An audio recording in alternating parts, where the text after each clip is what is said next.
trust of quality. Dear students, parents and teachers, ನೋಡಿ ಇದು ಮೊದಲನೇ ಟೆಸ್ಟಿಗೆ ನಾವು ಬಂದು ನಿಂತಿದ್ದೀವಿ. ಎಲ್ಲ 13 ಅಕ್ಷರಗಳು ಸಮೇತ 11 ಅಕ್ಷರಗಳು ಸಮೇತ ಇಲ್ಲಿದೆ. ಈಗ ಹಿಂದೆ ತಿದ್ದಿರುವಂಥ ಪೇಜ್ ನಂಬರ್ 2ರಿಂದ ಪೇಜ್ ನಂಬರ್ 8ರವರೆಗೆ ಎಲ್ಲ 11 ಅಕ್ಷರಗಳನ್ನು ತಿದ್ದಿದ್ದೀರಿ. ಚೆನ್ನಾಗಿ ತಿದ್ದಲಿಕ್ಕೆ ಬರ್ತಾ ಇದೆ ಈಗ. ಆದರೆ ಈಗ ಬರೀಲಿಕ್ಕೆ ಬರಬೇಕು. ಯಾಕೆ ಇಷ್ಟು ಕಡಿಮೆ ಲೈನ್ಗಳನ್ನು ಒಂದೇ ಒಂದು ಲೈನನ್ನು ಬರೆಯೋದಕ್ಕೆ ಕೊಟ್ಟಿದ್ದೀನಿ ಅಂತಂದರೆ, ಹೆಚ್ಚು ಸರಿ ತಪ್ಪನ್ನು ಬರೆದ್ರೆ ತಪ್ಪೇ ಚೆನ್ನಾಗಿ ಬರುತ್ತೆ. ನಾವು ತಪ್ಪನ್ನು ಹೆಚ್ಚು ಸರಿ ಬರೆದ್ರೆ ಯಾಕೆ ಅಂದರೆ ಈ ಮಸಲ್ಸಿಗೆ ನಾವು ಸರಿಯಾಗಿ ಬರೆಯೋದನ್ನು ಅಭ್ಯಾಸ ಮಾಡಿಸ್ಬೇಕು. ಇದು ಶೇಪ್ ಆಫ್ ದ ಲೆಟರ್ಸಿಗೆ ಈ ಮಸಲ್ಸು ತುಂಬ ಕಾರಣ ಆಗಿರುತ್ತೆ. ಸೊ ಹಾಗಾದರೆ ಈ ಪ್ರಾಕ್ಟೀಸ್ ಮೇಕ್ಸ್ ಮ್ಯಾನ್ ಪರ್ಫೆಕ್ಟ್ ಅಂದರೆ ಏನು?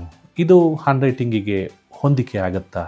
ಖಂಡಿತ ಸಾಧ್ಯ ಇಲ್ಲ. ಯಾಕೆಂದರೆ ನಾನು 10 ವರ್ಷಗಳಿಂದ ಬರೆದಿದ್ದೀನಿ ಅಂತ ಹೇಳಿ ತಪ್ಪಾಗಿ ಬರೆದ್ರೆ ಅದು ನಿಮ್ಮ ರೈಟಿಂಗ್ನ ನಾವು ಸರಿಯಾಗಿದೆ ಅಂತ ಹೇಳೋದಕ್ಕೆ ಸಾಧ್ಯ ಇಲ್ಲ.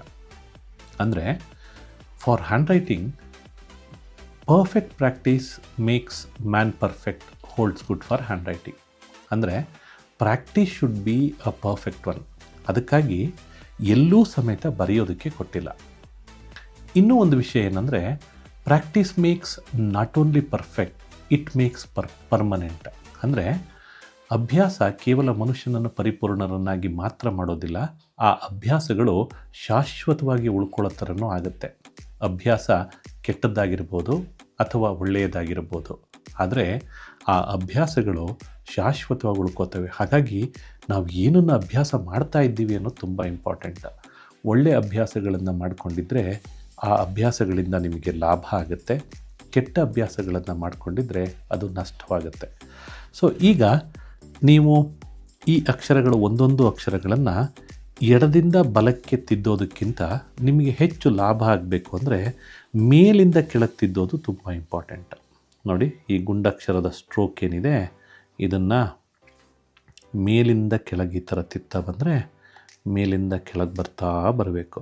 ಸೊ ಮೇಲಿಂದ ಕೆಳಗೆ ಬಂದು ನೋಡಿ, ಮೇಲಿಂದ ಕೆಳಗೆ ಬಂದು ನೀವು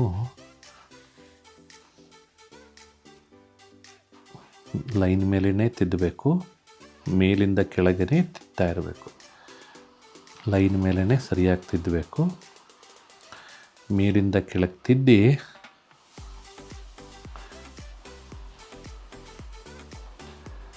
ಕೊನೆಯ ಲೈನ್ನ ಬರಿಬೇಕಾಗತ್ತೆ. ನೀವು ನೋಡಿ, ಮೇಲಿನ ಲೈನನ್ನು ತಿದ್ದಿ ಕೊನೆಯ ಲೈನನ್ನು ನೀವು ಬರಿಬೇಕಾಗತ್ತೆ. ಕೊನೆಯ ಲೈನನ್ನು ಬರಿಬೇಕು.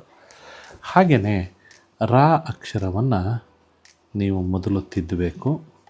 ಸಂಪೂರ್ಣವಾಗಿ ಲೈನ್ ಮೇಲೇ ತಿತ್ತಾ ಹೋಗಬೇಕು.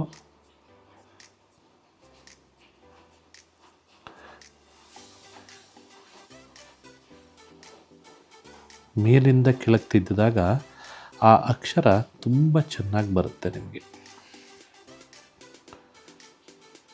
ನೋಡಿ, ಮೇಲಿಂದ ಕೆಳಗೆ ತಿತ್ತಾ ಬರಬೇಕು. ತಿದ್ದೋದು ಅಷ್ಟು ಸುಲಭವಾದ ಕೆಲಸ ಅಲ್ಲ. ಸ್ವಲ್ಪ ಏಕಾಗ್ರತೆ ಅಗತ್ಯ ಇರುತ್ತೆ. ಸ್ವಲ್ಪ ಗಮನ ಆ ಕಡೆ ಈ ಕಡೆ ಹೋದರೂ ಆ ಲೈನಿಂದ ಹೊರಗೆ ಹೋಗುವಂಥ ಚಾನ್ಸಸ್ ತುಂಬ ಜಾಸ್ತಿ ಇರುತ್ತೆ. ಹಾಗಾಗಿ ತಿದ್ದುವಾಗ ಸಮೇತ ನೀವು ತಿದ್ದೋದ್ರಿಂದ ಚೆನ್ನಾಗಿ ನಿಮ್ಮ ಏಕಾಗ್ರತೆ ಜಾಸ್ತಿ ಆಗುತ್ತೆ.